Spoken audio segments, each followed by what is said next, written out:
beliau Komisioner Basnas Kabupaten Pelalawan. Kepada Al-Ustaz Jumaidi AMK, kepada Ustaz Hafiz Agam.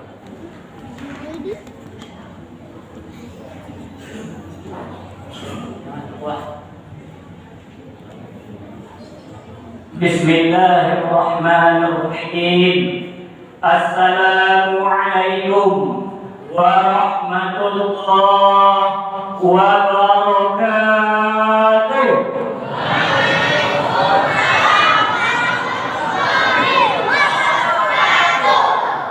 Semangat cukup sekali ya. Innal hamdalillah nahmaduhu wa nasta'inuhu wa nastaghfiruh. ونعوذ بالله من شرور أنفسنا ومن سيئات أعمالنا من يهده الله فلا مضل له ومن يضلله فلا هادي له أشهد أن لا إله إلا الله وحده لا شريك له وأشهد أن سيدنا ونبينا محمدا عبده ورسوله أما بعد. Yang sama kita hormati Bapak Camat Kecamatan Nambar Sekijang, yang sama kita hormati Ustaz beserta personil, Bapak Kasat, Bapak Kabin, semua yang hadir. Yang sama kita hormati Bapak KUA Bandar Sekijang beserta staf Biro Agama. Yang kita muliakan Ketua MKA, orang tua kita. Kemudian Bapak Kepala Desa Bogong yang sama kita hormati, pengurus masjid, para alim ulama, cantik pandai, bapak-bapak, ibu, beserta anak-anak kami, kita semua yang hadir yang dimuliakan Allah Ta'ala. Bersyukur kita kepada Allah Subhanahu wa Ta'ala, bersalawat kita kepada baginda Rasulullah sallallahu alaihi wasallam. Allahumma salli ala sayyidina Muhammad wa ala ali sayyidina Muhammad. Bu ngantuk bu? Nah, ini kadang-kadang kan siap berbuku, siap berbuka ini karena banyak itu balas dendam. Apalagi OPI itu betul-betul cuaca hangat di dapur. Jadi apabila jam siang, seleo yang kolak, boli kolak, seleo ayasap, boli ayasap, pokok semua seleo yang ada nampak siang malam pun nak dihukum satu. Kadang tergantung asyik banyak makan. Tapi ibu sini tidak. Ibu, sanggup 1 jam ke depan bu? Ceramah, sanggup tengah bu? Sebau apa kan? Jadi potong squat 10 minit ya. Nah itu kedua tua. Kalau kedua tua dia 10 menit. Batuk kalau Bapak Ibu kaum muslimin yang dimuliakan Allah Subhanahu wa Ta'ala, pada tausiah singkat pada malam hari ini saya mengisahkan sebuah kepemimpinan seorang Khalifah Umar bin Abdul Aziz yang beliau diangkat oleh Malik bin Marwan dinasti Umayyah, di mana kepemimpinan beliau hanya 3 tahun. Sama bupati kita lebih kurang 3 tahun setengah, semuanya nak dicapai, semua keinginan masyarakat nak direalisasi. Seperti itulah Umar bin Abdul Aziz. Lalu mengakomodir keinginan masyarakatnya di pusat pemerintahannya di Damaskus. Apa yang dilakukan oleh Umar bin Abdul Aziz ini untuk mensejahterakan masyarakatnya, sehingga tidak ada lagi fakir miskin di daerah kekuasaan beliau. Baghdad, Syria, Yaman sampai ke Afrika. Apa rahasia keberhasilan beliau untuk membangun negara yang dipimpinnya? Ketika ditunjuk menjadi khalifah, yang pertama dia lakukan adalah melakukan perombakan tentang sistem zakat. Potensi zakat beliau tengok, kemudian infaknya, sedekahnya, termasuk pajak. Cuma pajak dulu tak sama dengan pajak ini.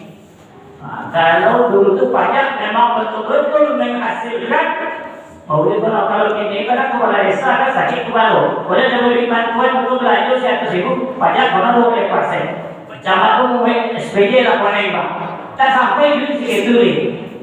Kalau tidak, kan begitu. Semua itu didata oleh Umar bin Abdul Aziz bagi orang yang kaya sesuai dengan penghasilannya mencapai nisabnya, lalu zakat dikeluarkan. Tak mencapai, infaknya diambil. Usaha-usaha yang produktif yang berjalan negaranya diambil zakatnya, diambil pajaknya. Di mana dikumpulkan? Yaitu di Baitul Mal. Kalau kita sekarang ini namanya Basnas, kecuali Aceh. Kalau Aceh itu masih Baitul Mal karena dia berpimpinannya berdasarkan Islam dengan cara pemerintahan. Selain daripada itu, Basnas namanya Aceh Baitul Mal. Nah, kekayaan umat ini beliau kumpulkan sehingga dana-dana yang bersumber dari zakat, infak, sedekah dan pajak tadi dibuatlah usaha-usaha produktif yang tak ada modal untuk berusaha, dipinjamkan, dibantu, baik itu hibah. Kalaupun ia pinjam duit itu tanpa bunga ataupun qardul hasan. Inilah ikhtiar Pak Bupati kita melalui program Kurdanya. Di BPD aku ada bank dana amanah. Kemarin sudah dilaunching oleh Bupati. Bagi yang ingin berusaha, dia tidak ada agunan, umpamanya boleh tanpa agunan 10 juta ke bawah. Pinjam bagus belilah bagi dan bagi Tiansu. Begitu. Jadi pola-pola kepemimpinan itu yang berbasis diterapkan oleh Bupati Kelawat pemerintah yang 3 tahun setengah, Umar bin Abdul Aziz 3 tahun. Tapi pencapaian dalam 3 tahun itu luar biasa. Semua sektor yang dimakan. Anak yang ke sekolah tak ada biaya, dibuka lembaga pendidikan, sekolah gratis. Bagi orang yang terhutang, dibayar hutangnya. Hingga suatu hari Umar bin Abdul Aziz ini menyuruh para petugas zakat untuk mencari orang-orang miskin hingga sampai ke kampung-kampung untuk menyalurkan dana bantuan ini. Tapi karena sudah sejahtera semua masyarakatnya dengan manajemen kepemimpinan yang diatur oleh Umar bin Abdul Aziz tadi, maka tak ada lagi orang miskin. Siko banyak miskin bu? Banyak. Banyak kalau berjalan. Begini miskin ekstrim dia Pak Kades. Besok Basnas, besok lagi 900 kakak untuk eksekusi pakai miskin ekstrim. Besok lagi itu. Jadi semuanya bagaimana kita menciptakan kesejahteraan oleh seorang pemimpin dengan cara bisa kita berkolaborasi bersama-sama. Bagi pengurus masjid, kolaborasi dengan pemerintah desa, kolaborasi kita dengan camat untuk membangun ekonomi umat ini biar kita bisa sejahtera. Banyak potensi kita Bapak Ibu. Bapak Ibu yang dimuliakan Subhanahu wa Ta'ala. Lalu sekarang ini bagaimana upaya kita untuk membantu pemerintah? Karena sehebat apapun pemerintah dia tidak akan bisa berdiri sendiri. Coba jangan. Pak Camat tidak akan bisa melaksanakan roda pemerintah kalau beliau memimpin kalau tak dibantu. Pak Wali itu tak mungkin Pak Wali hebat mampu memimpin masyarakat desa berutuh kalau tak ada pembantu dia. Begitu juga Pak Kapolsek Pak Buah dia sendiri. Ini mudik atau kalau lain mengendongkan Pak Kapolsek. Ini artinya kolaborasi kita bersama-sama.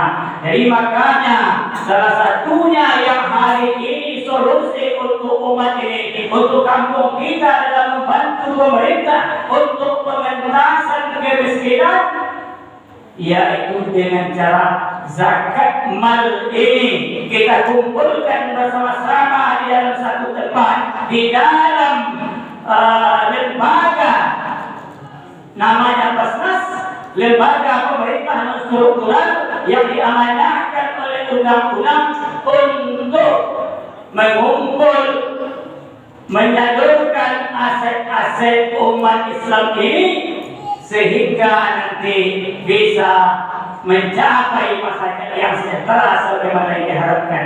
Makanya kata Allah min amwalihim sadaqatan tutahhiruhum wa tuzakkihim biha wa salli 'alaihim inna salataka sakanun lahum wallahu sami'un 'alim. Ambillah zakat dari sebahagian harta mereka untuk mensucikan, untuk membersihkan harta mereka, dan berdoalah untuk mereka, karena dengan doa kamu itu membuat mereka menjadi tenang. Siapa yang mendoakan? Tentunya para amil. Makanya kita membayar zakat walaupun secara sendiri-sendiri kemustahilannya boleh, tetapi lebih afdal, lebih baiknya melalui amil zakat, karena amil ini orang yang Allah Subhanahu wa taala SK-kan langsung untuk menerima, menyalurkan dan membayarkan zakat ini kepada mustahiknya.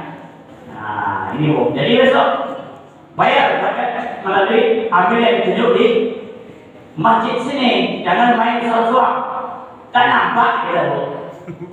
Kalau main soal, kini nak harus viral apa yang kita buat. Tujuannya bukan untuk kita beruang, tidak, supaya tahu sehingga orang nanti akan termotivasi untuk berbuat hal yang sama.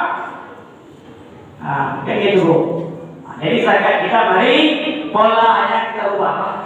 Karena kalau zakat mal tidak hanya pada bulan Ramadan, di luar bulan Ramadan bisa kita salurkan kepada para mustahiknya.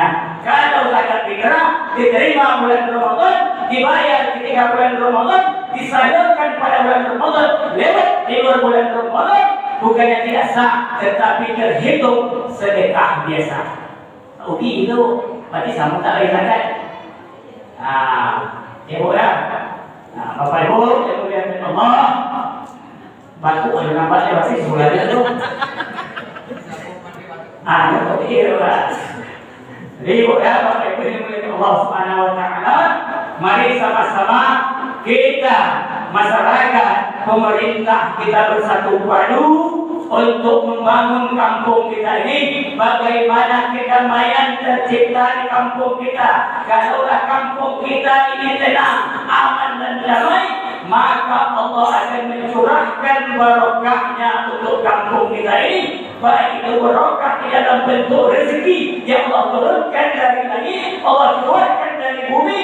Begitu juga berkah di dalam kita bergaul. Tak ada kita singgung-menyinggung, tak ada membedakan suku, agama dan ras dalam kehidupan kita, maka bisa tercipta ukhuwah Islamiyah, rasa persatuan kita baik antara pemerintah dengan masyarakat, kemudian masyarakat yang satu dengan yang lainnya. Karena kita ini adalah diciptakan untuk bagaimana bumi ini kita atur sebaik-baiknya untuk membawa kemaslahatan sebagai khalifatul fil ardh, khalifah di muka bumi ini. Demikian yang saya sampaikan. Salah kurang dalam menyampaikan saya mohon maaf. Wallahu muwaffiq ila aqwamit thoriq. Wassalamualaikum warahmatullahi wabarakatuh.